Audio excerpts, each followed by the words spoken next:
We're back with another episode of the #1 political podcast in Africa. It's me, Woozy, and my guest today is none other than the late former president of Zimbabwe, Robert Mugabe. Yes, you heard correctly. The former president, prime minister, guerrilla leader, and liberation hero has risen from the dead to join us today for a very special episode. I have just a questions for him. Why did he keep on clinging to power?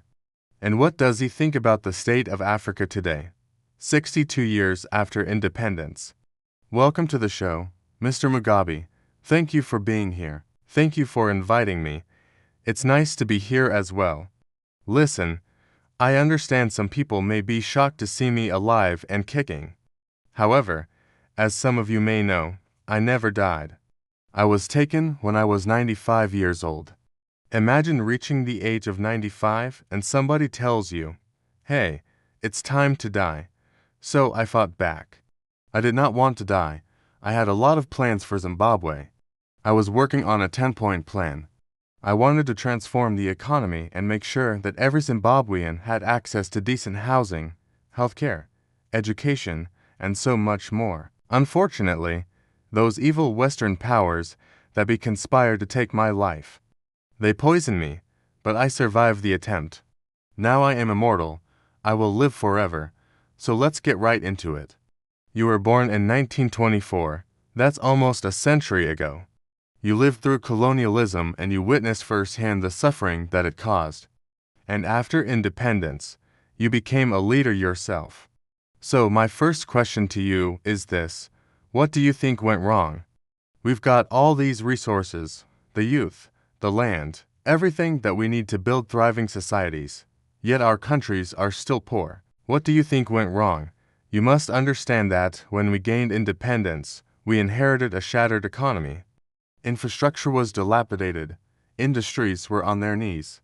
Agriculture production had dropped significantly. And there were sanctions imposed by the West. But despite these challenges, we made significant progress. When I took over as Prime Minister in 1980, Zimbabwe had a literacy rate of 35%. Today, it's over 90%.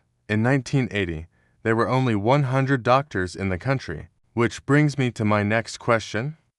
Yes, you made some progress, but you also held onto power for over 37 years.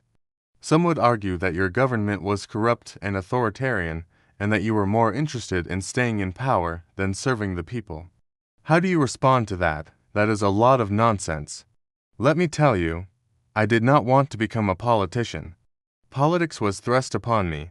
My place was in the bush fighting for our liberation. Politics was a necessity, a means to an end. My commitment was to the people, to the revolution, not to power or personal gain. Those who say I clung to power don't understand my mindset. I didn't want to leave power because I loved power. I knew that once I stepped down, there would be chaos and confusion and years of instability. Look at what happened in the Democratic Republic of Congo. Patrice Lumumba, a great leader, was assassinated after only 3 years in office. Kwame Nkrumah was overthrown in a coup after 9 years. Julius Nyerere, a beacon of democracy in Africa, was forced into exile after 10 years. I saw what happened to my brothers in Africa. I could not allow that to happen to Zimbabwe. We had come too far to risk it all. I made sure that I groomed my successor, and I left office knowing that Zimbabwe would be in good hands. We can talk about this for hours, but sadly, we are running out of time. Time is a very important thing. You know that. Yes. And let's talk about that. What message do you have for the youth of Africa? You know, they look up to leaders like you. They want to see Africa develop. What message do you have for them? My message to the youth is this. You are the future of this continent. Your time is now. Do not waste it. Do not be distracted by social media and the pursuit of material possessions. Your time is precious. Invest it wisely. You have the power to shape the future of this continent. Use it wisely. I want to see you take charge of your destiny. Don't wait for anyone to come and save you. You are your own liberators. And on that note, this has been an incredible conversation. Mr. Mugabe, Thank you for joining us. Thank you for coming back to discuss these important issues. Thank you. As you go back to your resting place, please take care. Wait. I'm not going anywhere. This conversation is not over yet. I have more to say. Hold on, hold on, hold on. As the conversation continues, there's a knock at the door.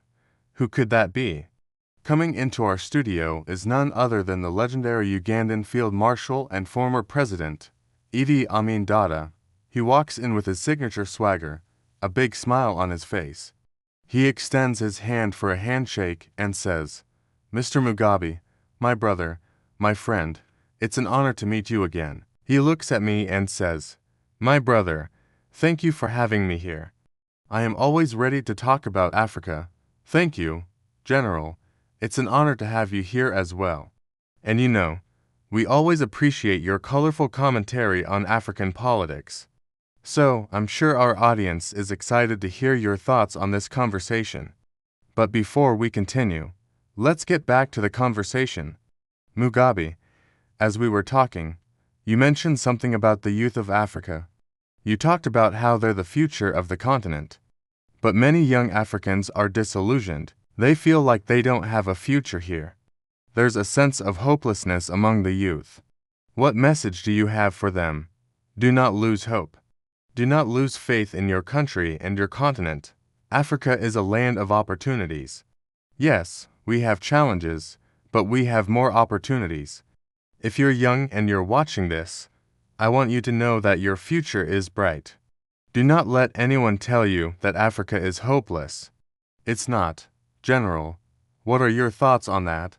You've seen a lot of changes in your lifetime. You've seen Africa at its best and worst. What message do you have for the youth of Africa? Listen to me, my brothers and sisters.